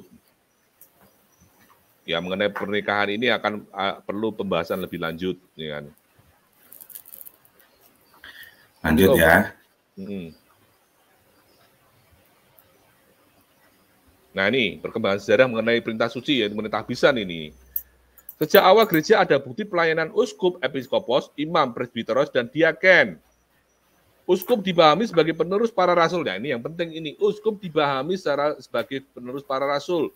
Para imam dan membantu para uskup dalam pelayanan mereka dan dapat merayakan sebagian besar sakramen tanpa kehadiran mereka. Silakan Meg, TikTok Meg. Ini Ya jelas lah. Ya jelas. Jadi kalau uskup itu posisinya adalah penerus para rasul ya. Sementara imam itu kalau di dalam Alkitab disebut presbiteros atau dan diaken ya. Jadi kalau ditanyakan magisterium itu siapa? Ya para rasul itu pertamanya kan. Para rasul adalah magisterium yang awal. Nah, siapa penerus para rasul? Ya para uskup. Lalu pertanyaannya kenapa ada paus? Ya paus harus diingat dia juga uskup Roma. Nah, itu. Ketua kelas dari para rasul. Ya, biar nggak bingung kan teman-teman dari komunitas menjabarkan. Sebagaimana kan para rasul sebagai Petrus sebagai para rasul, ya kan? Demikian juga paus itu sebagai ketua kelasnya para uskup. Ya kan Petrus juga rasul.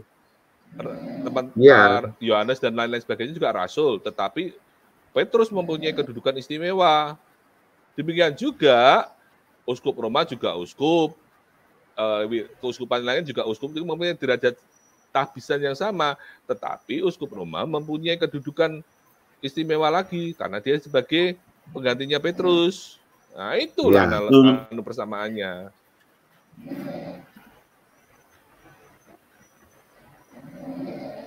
KPI.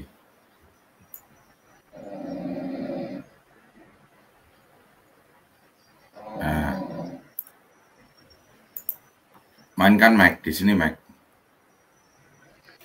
Nah, di dalam gereja Latin sebelum Vatikan kedua, ingat sebelum Vatikan kedua, ordo uskup, imam, diakon, dan subdiakon dianggap sebagai ordo major dengan pelayanan akolit atau pengusiran setan, lektor, penyanyi, dan beda. Ya, pelayanan akolit, pengusir setan, lektor, penyanyi, dan portir dianggap ordo minor. Kandidat untuk penabisan ordo utama menerima ordo minor, sering dianugerahkan bersama-sama sebelum ditabiskan menjadi ordo utama. Oke, sebelum Vatikan kedua ya ini ya. Ya. Nah, ini poin penting 47. Gereja-gereja kita setuju bahwa sakramen tahbisan ada di semua gereja kita. Semua gereja kita memahami pelayanan 3 jabatan uskup, imam, dan diaken sebagai hal yang mendasar. Betul. Gas turun. Turun. Nah, ini perbedaannya di sini. Dalam gereja ortodok oriental, para uskup harus belum menikah dan bergaul monastik. Sementara imam dan diakon boleh menikah sebelum penahbisan. Dalam gereja-gereja Katolik Timur, para uskup tidak boleh menikah meskipun tidak harus dalam gaul monastik atau religius. Dan di sebagian besar gereja ini, para imam dan diaken boleh menikah sebelum penahbisan. Dalam gereja Katolik Latin, para uskup harus belum menikah dan dengan disiplin gerejawi, ordo imam biasanya menjadikan untuk selibat meskipun penjualan dapat dibuat. Diakon permanen boleh menikah. Di semua gereja kami, pernikahan atau pernikahan kembali para imam abdikan setelah penahbisan dilarang. Ini ada masalah disiplin gereja, Om. Ya. Perbedaan masalah disiplin gereja. Ya, dasarnya yang kemarin 1 Korintus 7, jika saat terpanggil belum menikah, ya jangan menikah. Betul banget. Kesimpulan pastoral, setelah menyelesaikan studi tentang sakramen-sakramen dan kehidupan sakramental dalam gereja, Komisi Internasional bersama untuk dialog teologis antara gereja Katolik dan gereja Ortodok Oriental dapat menegaskan bahwa terdapat konsensus yang luas antara gereja kita, baik dalam teologi dan dalam praktek sakramen, terlepas dari perbedaan teologis tertentu yang memerlukan studi lebih lanjut, khususnya mengenai pelayanan pembaptisan dan perkawinan. Ya, sudah mengerucut untuk konsensus lebih lanjut di perkawinan dan pembaptisan, Om. Yang tadi kan ada yang konteks tertentu tadi loh kan. Ya, betul. Jadi pada umumnya konsensusnya sama semua terhadap sakramen. Hanya hal-hal yang minor aja kelihatannya nih kan. Langsung ya, lanjut ya. Lanjut. Nah, deklarasi bersama para pemimpin gereja. Deklarasi bersama yang ditandangani oleh Paus Roma dan para pemimpin gereja Ortodok Oriental, Paus Paulus VI dan Katolikos Vatikan I dari tahun 70, Paus Paulus VI dan Patriark Ignatius Yakub III tahun 71, Paus Paulus VI dan Paus Senoda III tahun 73, Paus Yohanes Paulus II dan Patriark dan Paus dan Patriark Ignatius Saka I Iwas tahun 84. Paus Yohanes Paulus II dan Katolikos Mar Basilius Martoma Matius 1 tahun 90, Paus Yohanes Paulus II dan Katolikos Karekin 1 Sarkisian 96, Paus Yohanes Paulus II dan Katolikos Aram 1 Kesisian tahun 97, Paus Yohanes Paulus II dan Katolikos Karekin 2 Nersisian tahun 2000 telah memuat sejumlah rekomendasi untuk kerjasama yang lebih erat di bidang pendidikan, sosial, dan pastoral. Ini termasuk studi teologi umum dalam tradisi Kristen, patristik, dan liturgi. Kerjasama dalam pembinaan imam, pendidikan teologi, dan kategori pertukaran guru dan siswa, berbagai fasilitas, diakonia umum, dan rekrutisasi. Ya, ini sudah jelas mau mengarahnya kemana. Sudah berbagi begini kan. Ya, betul. Itu yang kemarin kita cerita, kalau sudah sampai di tingkat pendidikan imam, ya artinya sudah persiapan untuk satu tabisan ya, Paman ya? Iya, sebetulnya seperti umum. Ini penting nih. Deklarasi bersama yang ditandatangani tahun 84 oleh Paus Yohanes Paulus II dan Patriark Ortodoks Suriah Mark Ignatius Saka I Iwas tetap menjadi satu-satunya teks otoritatif yang mengizinkan berbagi dalam kehidupan sakramental antara gereja Katolik dan gereja Ortodoks dalam sakramen tobat, ekaristi, dan pengurban orang sakit. Nah ini sudah bisa saling berbagi nih Om. Yoi. Deklarasi bersama menyatakan identitas kita dalam iman meskipun belum lengkap memberikan hak kepada kita untuk membayangkan kerjasama antara gereja-gereja kita dalam reksa pastoral dalam situasi yang sering terjadi saat dunia ini karena persebaran umat kita di seluruh dunia maupun karena gentingnya kondisi-kondisi masa-masa sulit ini. Konsekuensinya ketika secara material atau moral tidak mungkin bagi umat beriman untuk memiliki akses ke seorang imam dari gereja mereka sendiri, Paus dan Patriark memberi wewenang kepada mereka dalam kasus seperti itu untuk meminta sakramen tobat, ekaristi, dan pengurapan sakit dari imam yang sah dari salah satu dari dua gereja kita ketika mereka membutuhkannya. Sebentar, ini penting ini Om. Ya, jadi dalam situasi dan kondisi tertentu, ya bisa saling menerimakan ekaristi, sakramen tobat, pengurapan orang sakit, itu sah. Nah, penting untuk dicatat. Penting untuk dicatat dua prinsip teologis yang mendasari. Di satu sisi, identitas kita dalam iman meskipun belum lengkap, dan di sisi lain, kebutuhan pastoral karena penyebaran umat beriman kita di seluruh dunia dan kondisi penting di masa sulit. Kedua prinsip ini harus membimbing gereja kita ketika memeriksa kemungkinan memperdalam kerjasama pastoral. Nah, pekerjaan Komisi Internasional bersama telah menunjukkan sejauh mana identitas kita dalam iman, bahkan jika itu belum lengkap. Pada saat yang sama, semua gereja menghadapi kebutuhan pastoral baru sebagai akibat dari proses migrasi dan sekularisasi.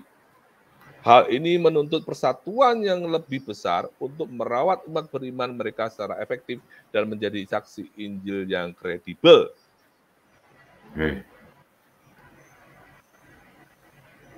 Yang tidakkah? Lanjut yang tidakkah? Tidakkah ini bisa menjadi undangan yang kuat untuk memperluas kerjasama pastoral, bahkan di bidang sakramen dalam situasi di mana tidak akan ada kompromi prinsip-prinsip dogmatis? Sip. Lanjut ya. Ya. Terus aja nih, ini penjelasannya tadi kan.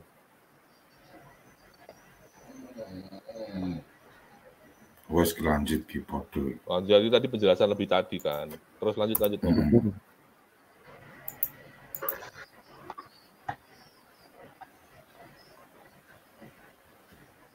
Lanjutlah pengalaman bersama itu menceritakan aja. Nah, nih rekomendasinya nih. Para anggota Komisi Internasional bersama untuk dialog teologi menyampaikan rekomendasi berikut kepada gereja-gereja mereka. Agar gereja Katolik dan gereja-gereja Ortodoks Oriental mempertimbangkan kemungkinan mengadopsi setidaknya dalam keadaan tertentu yang jelas prinsip-prinsip perjanjian pastoral yang ditandatangani oleh Paus Yohanes Paulus II dan Patriark Saka I Iwas, mengizinkan umat beriman dari satu gereja untuk menerima ekaristi, sakramen tobat, dan sakramen pengobatan sakit dari seorang imam dari gereja lain ketika tidak ada imam dari gereja mereka sendiri tersedia atau dalam hal kebutuhan rohani yang mendesak. Ini tadi kan itu sama. Ketika kita misalnya pergi suatu daerah di mana kita tidak menemukan gereja Katolik Roma, kita bisa menerima di gereja Ortodoks Oriental. Demikian juga sebaliknya, Om. Betul. Sepertinya itu. Lanjut ya. Lanjut terus saja.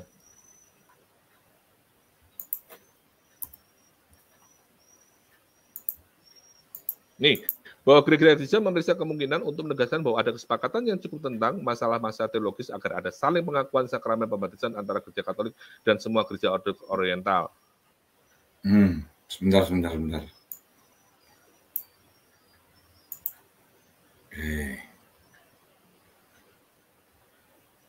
Lanjut ya. Terus lanjut aja. Nah, ini kan rekomendasinya. Nah, ini penutup. Kami mengucap syukur dan memuji Tuhan atas diskusi penuh doa tentang sakramen-sakramen selama beberapa tahun yang telah membawa kami pada penegasan iman bersama dan identifikasi masalah-masalah yang memerlukan diskusi lebih lanjut. Kelihatannya tinggal poin-poin sedikit aja sih, Mo. Kelihatannya kalau dilihat dari materinya ini. Tinggal masalah-masalah sedikit aja. Sebenarnya lebih kepada ke Koptik Orientalnya ya, bagaimana semua gerejanya sepakat gitu. Tadi kan ada beberapa gereja yang sudah sepakat dan ada gereja yang belum. Nah, tinggal itu aja kayaknya sih. Kalau mereka sudah satu suara, semua gereja Koptiknya sepakat dan ya tidak ada masalah lagi. Ya, ini ditandatangani di Roma ini 23 Juni 2022 oleh Kardinal Kurt Koch dan juga Bishop Kyrillos. Ya, Kardinal Kurt Koch ini sebagai President of the Dicastery for Promoting Christian Unity. Sedangkan Bishop Kyrillos itu sebagai Auxiliary Bishop in the Coptic Orthodox Diocese of Los Angeles. Ini kita intro sejenak, habis ini kita masuk literasi yang selanjutnya.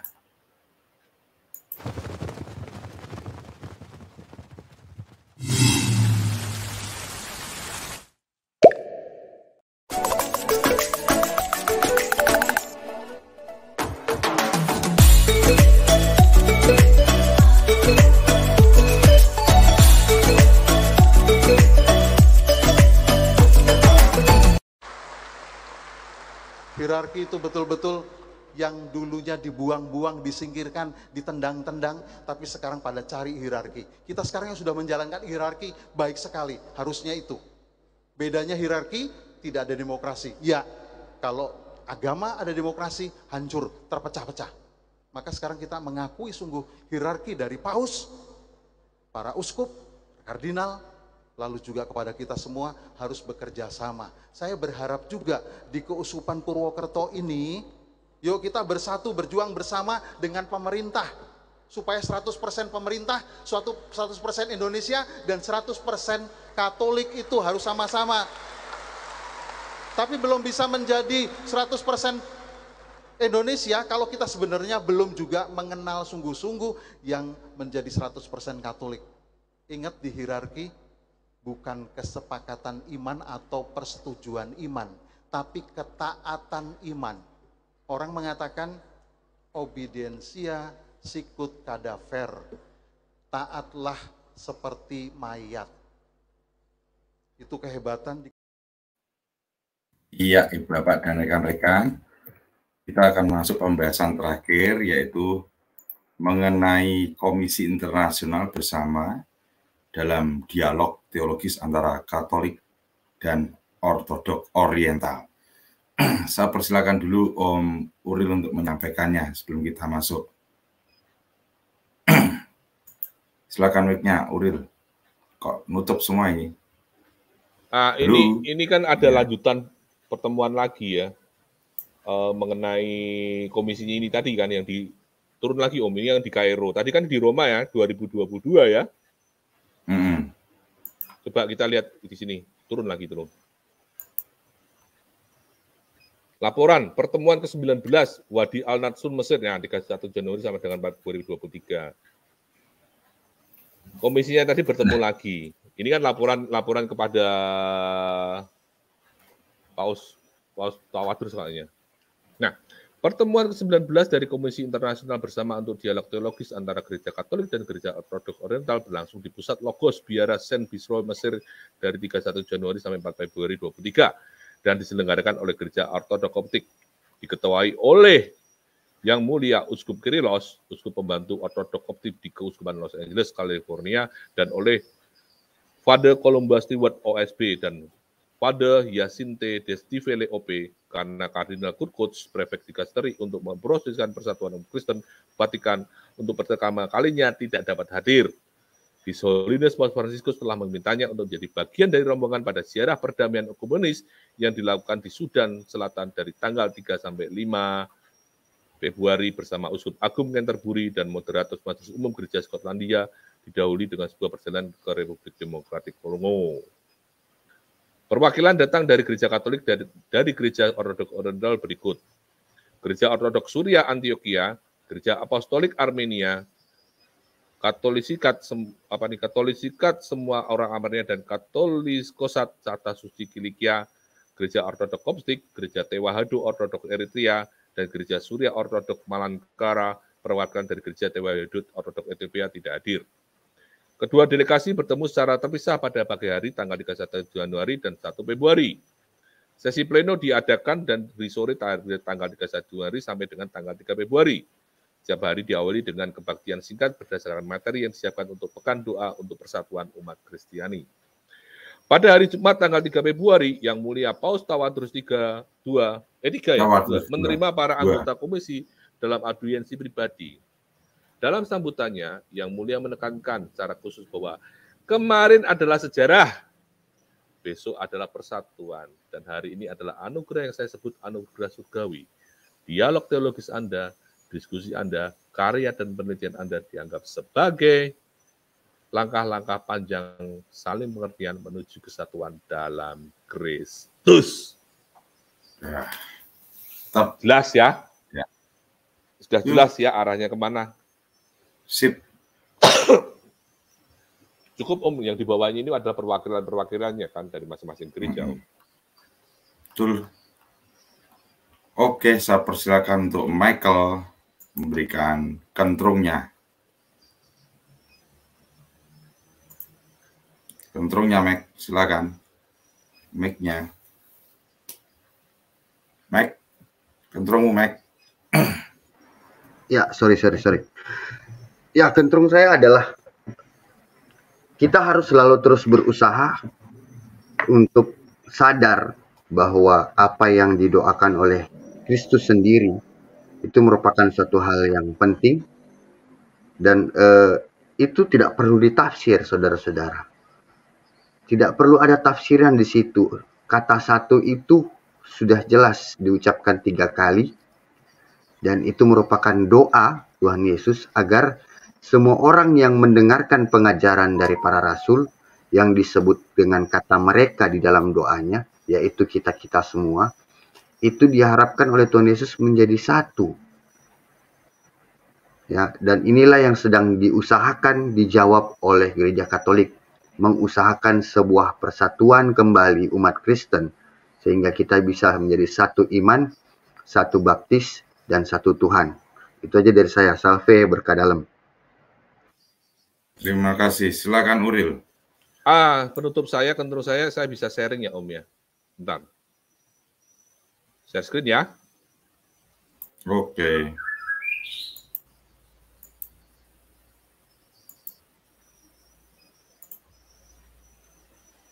Sudah lihatkah? Oke, lanjut. Nah, ini saya rangkum ya berita-berita pertemuan dialog teologis antara masing-masing gereja yang dilakukan oleh Gereja Katolik dan gereja-gereja lain. Sangat intens kalau kita lihat beritanya. 19 Desember 2002, dialog antara Gereja Baptis. Nah, Baptis International Dialog. Ini muncul arah ke sana semua.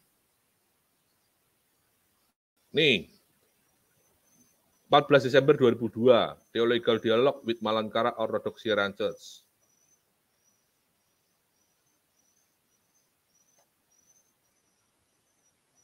Nih, Desember 2002.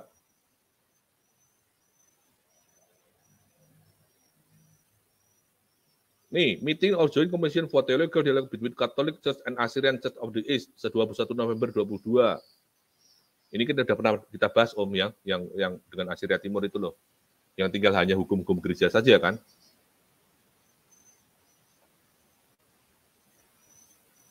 Nih, Pope Francis menerima Metropolitan Joseph Barnabas of Martoma Church.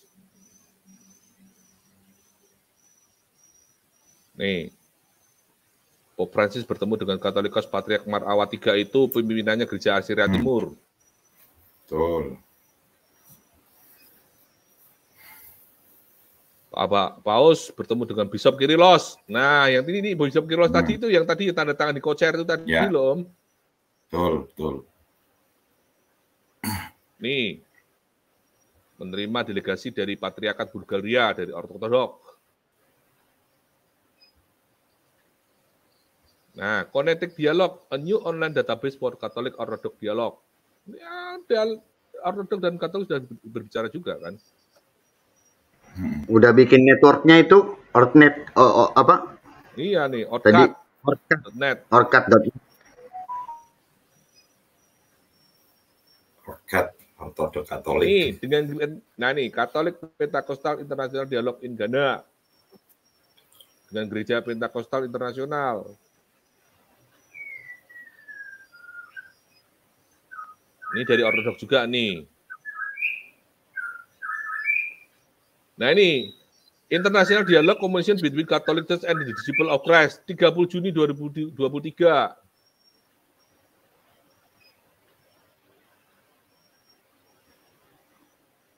Nih, meeting the Saint Irenaeus Joint Orthodox Catholic Working Group in Balaman. Nih, Katolik dengan Ortodok lagi. Kunjungan Metropolitan Antonius of Holocauns to the Vatican. Nih, visit from the German National Committee of Lutheran World Federation. Kita membangun dialog-dialog loh. Di Indonesia aja yang masih International Theological Dialogue between the Catholic Church and the Orthodox Church. Nih, 9 Juni 2023 dengan saudara kita dari Orthodox.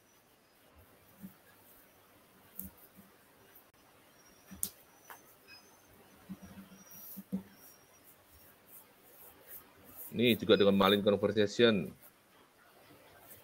Nah ini, 22 Mei 2023, Anglican, Roman Catholic International Commission meet in Larnaca. Dengan gereja Anglican nih. Nah ini yang penting tadi nih. Ini tanda apa nih?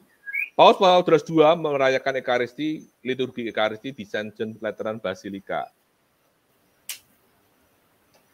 Ini penting nih Om.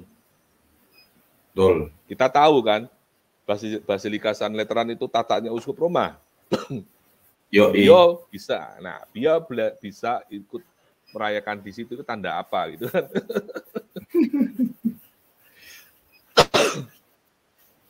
Kan tidak boleh kan kalau ini. Ini kalau diperbolehkan berarti kan sudah menuju ke sana ini, sudah tanda-tanda positif ke sana kan. Tidak sembarangan soal misa di situ ya. Iya. Misa di situ kan nggak sembarangan Om, gitu loh. Iya. Nah ini tadi Paulus terus tadi. Nih pertemuan antara Paus Fransiskus dan Tawadros II 11 Mei 2023. 20 Mei 2003. Peradian bersama lapangan Santo Petrus. Betul. Nah ini Creation, Nature and Grace, and Communical Conference with Reform and Catholic Theologian. April 2003. 2 Mei 2023. Baru nih, belum lama. Ini dari Serbian Orthodox Church.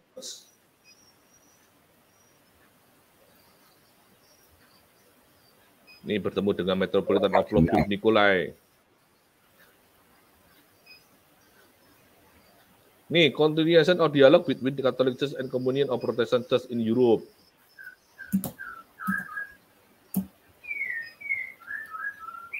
Ini dialognya intens ya kan. Nah, ini New World Council Church.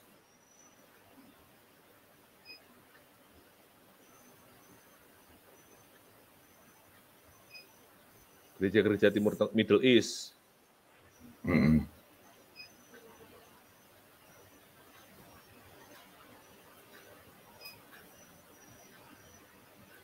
Nah, ini pemimpin United Bible Societies dengan Dicastery of Promoting Christian Unity.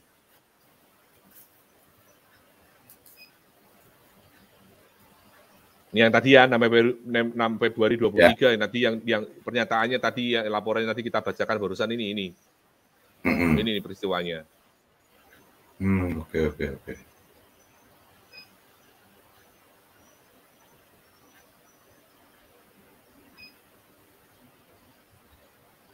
Ini semua sudah menjalin silaturahmi. Nah, ini beberapa yang akhir tahun 2002 dan awal 2003 ya. Intens sekali dialog-dialog yang dilakukan gereja Katolik dan gereja-gereja lain untuk itu tadi menjawab doa Yesus tadi kan. Betul. Itu Om. Betul, thank you. Inilah ditunjukkan dari sebagai saudara tertua, yaitu di mana dalam hal ini gereja Katolik sebagai tertua dari apostolik lainnya tidak menjadi pedoman parameter atau tolok ukur di mana orang tua itu harus dikunjungi, tidak seperti itu, melainkan parameternya yaitu menjadi pelayan, di mana firman menjadi daging itu untuk melayani semua manusia. Begitu juga itulah yang diberikan suatu amanat agung kepada Petrus dari Tuhan Yesus sendiri untuk menggembalakan domba-dombanya. Dan mau tidak mau di sini Petrus beserta suksesinya yang kepada Bapak Paus Fransiskus itu melayani kepada saudara-saudara apostoliknya dan juga dari pihak komunitas gerejawi. Di dalam Konsili Vatikan kedua inilah Ibu Bapak, Gereja Katolik membuka pintu, membuka jendela untuk menjadi satu kesatuan yang penuh, di mana jubah Kristus sudah tidak boleh untuk dicapik-capik, disatukan kembali.